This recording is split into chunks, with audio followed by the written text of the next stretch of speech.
এখন যাব ভুট্টা খেতে, দেখবো ভুট্টা কেমন হয়েছে। এগুলো হলো কালাবাগুনের চারা, কালাবাগুন লাগাইছে। এটা হলো ভুট্টা ক্ষেত।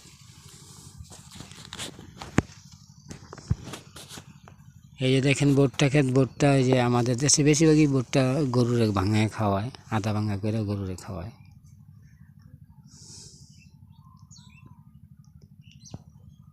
নিঃসন্দেহে সত্য সত্য এটা ভুট্টা ক্ষেত।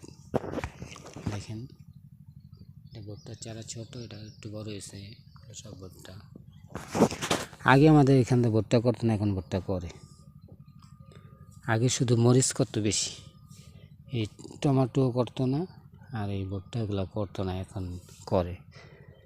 এখন শিখছে, অন্য জায়গাতে মানুষ করে দেখছে, শিখছে, এখন করে। তো প্রত্যেকটা জিনিসই করার আগে শিক্ষা করতে হয়। ভুট্টা গাছে দুইটা ভুট্টা ধরে রে ভাই, কোনো গাছে ধরে একটা, একটা ধরলে লস হইয়া যায়, দুইটা ধরলে ব্যবসা, দুইটা ধরলে লাভজনক হয়। যে গাছটা ভালো হয়, জোর পায় ভালো, ওইটার ভিতরে দুইটা হয়।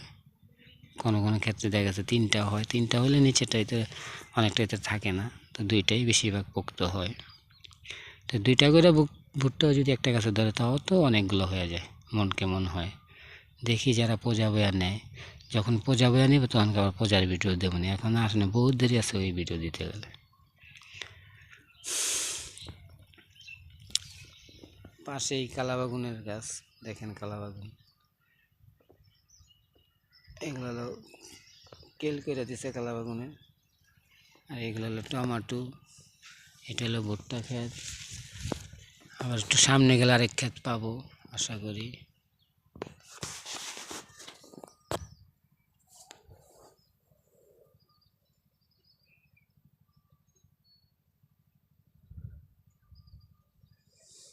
কান্দ কেনে মন, হাসিতে ভরিয়া যাইবে গাছ করিলে রূপন রে।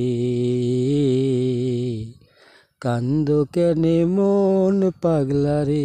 চাষ না করলে আমরা কি খাবো? কান আমি তো বাজারে শুটকি বেশি, ক্ষেত করি না, গাছ লাগাই বাড়িতে, নিজেদের বাড়ির ভিতরে নিজেরা গাছ লাগাই। তা আমাদের তো মনে করেন আর এমন ক্ষেত জমি নাই, এটা আমরা লাগাইতে পারি না। তবে কট নিলে বা কারোর থেকে বইলে টাকার একটা পরিমাণ আছে, এটা দিয়ে আবার অনেক সময় রিস্ক নেওয়া যায়, নিলে আবার ক্ষেত করা যায়। তো ক্ষেত করার মতো মনে করেন আমাদের যে পরিবারগণ যারা আছেন, তারা অসহায়, বেশি একটা ক্ষেত ভালো করতে তারা পারবে না, পরিশ্রম অনেকটা হবে, তাই আমি ক্ষেত করি না। তো আমার আশেপাশের বাইরে করে, আমার দেখতে ভালো লাগে, তাই ক্ষেত দেখতে আসছি। সবাই ভালো থাকবেন ইনশাআল্লাহ। আল্লাহ যেন সবাই ভালো রাখে।